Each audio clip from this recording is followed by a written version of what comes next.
আসসালামু আলাইকুম। সংবাদ বাংলা সংবাদে সবাইকে স্বাগত জানাচ্ছি। আমি জিহাদ হাসান। দেশের মানুষ বিএনপির পাশে, সারা দেশে চলছে জয় জয়কার। মীর শরফত আলী সপু, মুন্সিগঞ্জ থেকে মোহাম্মদ হামিদুল ইসলাম লিংকনের প্রতিবেদন। বিএনপি এখন দেশের মানুষের আস্থার প্রতীক হয়ে উঠেছে। সারা দেশে বিএনপির জয় জয়কার চলছে, এমন মন্তব্য করেছেন দলের কেন্দ্রীয় নির্বাহী কমিটির স্বেচ্ছাসেবক বিষয়ক সম্পাদক মীর শরফত আলী সপু। রবিবার ২৬ অক্টোবর বেলা ১১টা থেকে দিনব্যাপী মুন্সিগঞ্জের শ্রীনগর উপজেলার ষোলঘর বাজার, কেওটখালী বাজার ও হাসারা বাজারে বিএনপির ৩১ দফা কর্মসূচির লিফলেট বিতরণ শেষে সাংবাদিকদের সঙ্গে আলাপকালে তিনি এ মন্তব্য করেন। আজকে বিএনপি সারা বাংলাদেশের মানুষের জয় জয়কার, কারণ বিএনপি হলো মানুষের আস্থার জায়গা। আপনারা দেখেছেন আমার ভারপ্রাপ্ত চেয়ারম্যান ২০২৪-এ এই যে জুলাই আগস্ট যে বিপ্লব হয়েছে, সেই বিপ্লবের নেপথ্যে নেতৃত্ব দিয়েছেন আমাদের ভারপ্রাপ্ত চেয়ারম্যান জনাব তারেক রহমান, এবং তার নেতৃত্বেই জুলাই গণ অভ্যুত্থান ফ্যাসিবাদ বাংলাদেশ থেকে পলায়ন করেছে।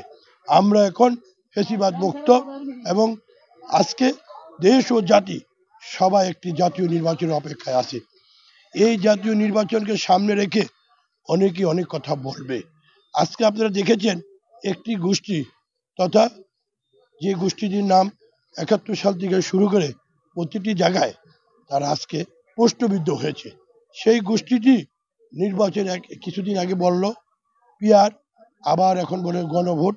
এই সব কিছু মিলিয়ে তারা নির্বাচনকে একটি বিতর্কিত করার জন্য তারা প্রচেষ্টা চালাচ্ছে। মীর শরফত আলী সপু বলেন, একটি গোষ্ঠী এখন নির্বাচন প্রক্রিয়াকে বিতর্কিত করার অপচেষ্টা চালিয়ে যাচ্ছে। তবে দেশের মানুষ বিএনপির পাশে রয়েছে, তাই নেতাকর্মীদের আহ্বান জানাচ্ছি, সবাই সতর্ক, সজাগ ও ঐক্যবদ্ধ থাকুন।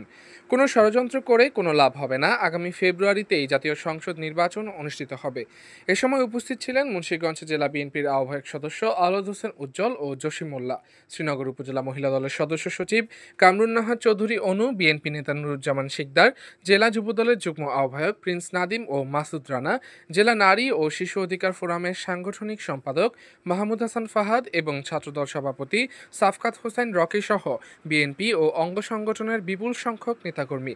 অনুষ্ঠান শেষে নেতাকর্মীরা আশাবাদ ব্যক্ত করেন, জনগণের সমর্থনে বিএনপি অচিরেই দেশকে গণতন্ত্রের পথে ফিরিয়ে আনবে।